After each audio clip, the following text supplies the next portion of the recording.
Thank you. 谢谢。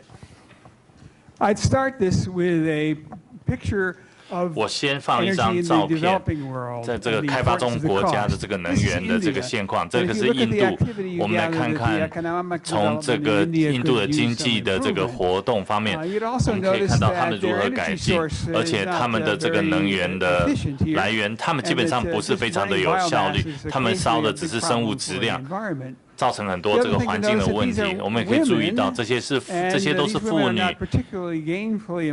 她们并没有工作。 In the world who have better jobs and become more independent. 那在其他地方的妇女呢，她们有就业的机会，她们有更多的这个生活的选择，也许不愿意生那么多孩子。 但这跟印度是不一样的。那对于开发中国，以开发国家有更多的问题，就是跟成本有关。我们会注意到这个政府的负债的问题，比方说这个债务占 GDP 的比重，像日本，那已经超过了2比1的比例，美国大概是1比1。 所以，对于这些国家来讲，他们政府的可以说，在抬高足也会影响经济的成长。那台湾目前看起来还不错，比起很多的这个先进国家来讲，台湾的状况还不错。那债务的问题跟这个经济的这个停滞不前，有怎么样的解决方案呢？那有些人说，那我们应该减少课税，减少政府的支出。 那这当然是一个冲突，当然还有其他的替代方案，就是增加我们的成长力。也就是说，我们可以让一个国家 GDP 增加，我们可以如果可以增加的话，我们可以增加政府的税收，增加这个国家的这个繁荣。我们可以增加经济的这个生产力的一个方式，就是能够使用让能源的价格能够下降，比较便宜，又使用比较便宜的能源，比较便宜的能源。我们从这张图片可以说明，现在过去几十年，我们看到很多的这个经济的衰退。那经济的衰退之前都是油价上涨，我们可以看到，事实上，能源是 一个国家的经济状况的一个非常重要的一个决定因素。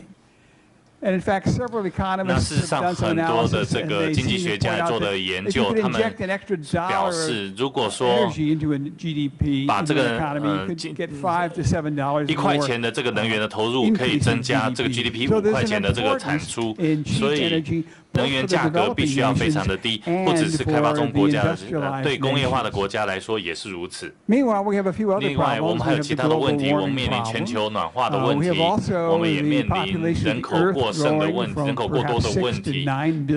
现在人口有一年大概可能很快就可以达到60亿、90亿。那另外，很多国家都必须要竞争这个能源。 像科威特、伊拉克的这些战争都是为了石油而发动的，这些都值得我们注意。我个人认为，全球暖化最大的问题就是农业跟这个粮食的生产的问题。我们看到在喜马拉雅山的这个冰河慢慢的消失，那这个冰河是很有用的，因为它可以储存水，那这个水可以在夏天的时候可以被融化，可以来进行这个农业的这个灌溉使用。 但是冰河不见了，就表示水也不见了，那农业的生产就会损失。我们先来看看这个人口的问题。这张图是画出了针对82个国家。 GDP per capita 针对人均 GDP 跟这个每个妇女的这个生育的人数，我们可以看得到一个很明显的一个趋势。对于有些国家，如果说它的这个人均的收入是还蛮不错的话，那妇女的她的这个人口，她的这个小孩反而比较少，子女数比较少。